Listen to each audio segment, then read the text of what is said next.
Porque o repórter tem que estar de corpo e alma ali.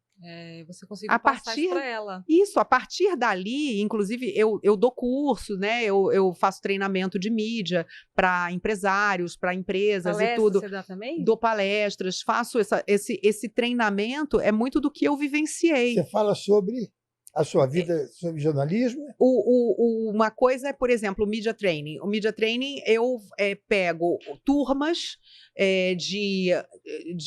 ou gerentes ou diretores de empresas que querem aprender a se comunicar com a televisão. Então, eu mostro para eles como falar para a televisão, como falar em redes sociais, como falar para a rádio, para jornais impressos. Eu dou a eles as ferramentas que eles precisam para poder colocar as mensagens que a empresa deles quer divulgar. Né? E também dou treinamento de gerenciamento de crise, quando há algum problema, como também você deve abordar esse problema com a imprensa. Mas o mais interessante é exatamente isso, é você trazer a experiência minha de jornalista, né, trabalhando para veículos de imprensa, e mostrar para as empresas o que interessa à imprensa e o que não interessa. Porque a empresa, muitas vezes, procura a imprensa e diz assim, manda um release, que é aquela comunicação que, para a empresa, é importantíssima. Mas, muitas vezes, para o veículo de imprensa, não é. Então, a gente recebe... A linguagem, exatamente. Né? A gente recebe um release, essa comunicação de que a empresa tal está lançando um produto X. Aí você olha, diz assim, procure o departamento comercial e anuncie o produto X. Mas aí você tem como dizer que esse produto X é uma inovação numa área, por exemplo, de saúde, que pode salvar vidas que seriam perdidas por causa de uma pandemia de Covid. Aí você, nossa, então passa a ser interessante, vira notícia, sabe? Porque até o ano passado não se tinha esse recurso, esse ano temos. Então você tem, por exemplo, um novo remédio que pode ser usado no tratamento da Covid. Você tem a gente lembra até do spray nasal, né? Que o filho do presidente foi a Israel lá ver o spray nasal. O spray nasal, se ele realmente for eficaz, ele vai salvar muitas vidas. Porque ele vai impedir que o vírus se replique dentro do corpo. E isso é notícia. Então, como que você pega o que interessa à sua empresa e leva para o jornalista e diz, isso pode virar uma notícia? Isso é uma técnica também, né? De você conseguir criar... Aprendendo, Tô aqui vivendo só e aprendendo. captando aí.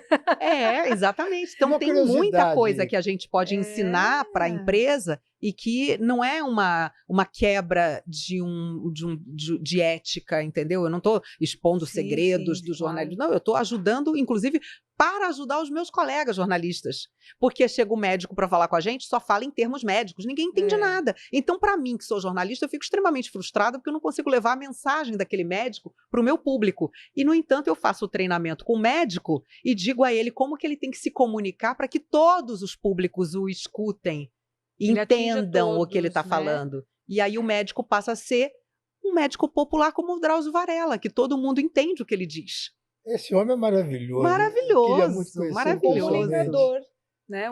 Um comunicador e um médico. Tem uma curiosidade, você já deu alguma notícia que você era contra? Porque tem muita coisa que você tem que ler.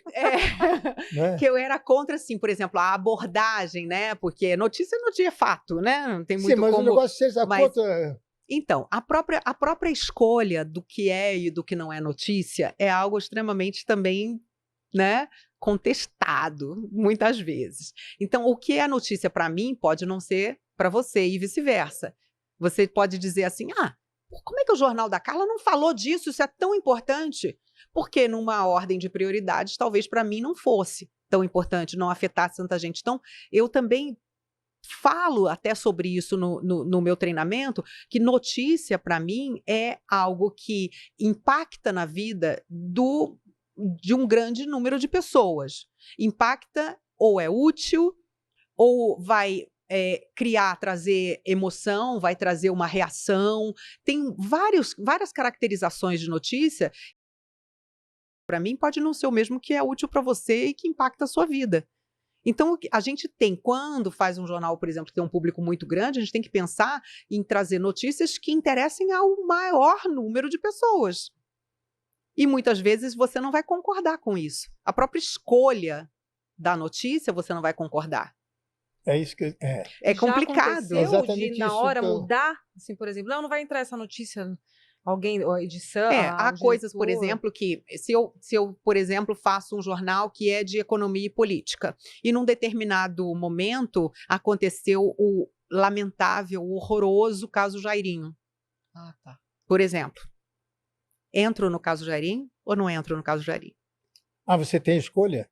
As pessoas que, né, normalmente que fazem o jornal, elas têm vamos dizer, quase que um conselho editorial ali, né? A gente precisa conversar. A gente tem um caso que envolve um vereador, um político, mas que é um caso policial, é um caso muito, muito triste, é um caso até escabroso. A gente entra ou a gente não entra? Nosso jornal é focado em política e economia. Então, tem muitas decisões que são tomadas ali na hora e não necessariamente todos estão de acordo. E muitas vezes a gente toma decisões erradas também. E quando vê, o estrago é grande. Então, assim, o nosso trabalho ali do dia a dia é complicado. Porque as pessoas, às vezes, não sabem diferenciar, né? A jornalista que está cumprindo uma determinada situação pela sua equipe, da própria Carla, que está ali falando, né, aquilo que te colocaram para falar. Não te colocaram para falar, porque você também tem que aceitar, mas que você está ali representando a equipe. Sim, né? E é uma discussão que muitas vezes eu, que sou apresentadora, eu que apresento ali o produto final, né, levo ao telespectador, não fui voto vencido. Pode ser que eu tenha sido voto vencido, que eu esteja ali fazendo um jornal que não é necessariamente o que eu concordo. Pode ser. Claro que a gente está falando aqui de um dia a dia, né? De uma coisa normal, uma discussão de prioridades. Não estamos falando de princípios. Se algo fere os meus princípios, eu não vou fazer. Claro. Né? Então eu peço demissão. Você falou bem no começo da alegria, do entretenimento. E duas famosas apresentadoras, jornalistas, que é a Fátima e a Poeta, foram para o entretenimento. Você, sendo jornalista, não gostaria Ela de ter foi o agora, teu programa? Né, pro SBT? Então... Não, ela fez lá em casa, fez. Mas o teu... agora vai pro ano que vem, não vai o seu programa no SBT? Não. Ah, não vai ter um programa seu no SBT? Não. Eu tô à disposição. Estou à disposição, tá. Mas não, o que a gente fez foram 2 programas. Eu fiz do programa do Dia das Mães e o do Dia dos Pais, em que eu conheci esse querido. E essa filharada. Te adoraram. Foi muito bom, foi muito gostoso estar com você, com a sua família. Dia, foi né? muito bom. Olha lá. Olha nós aí, ó.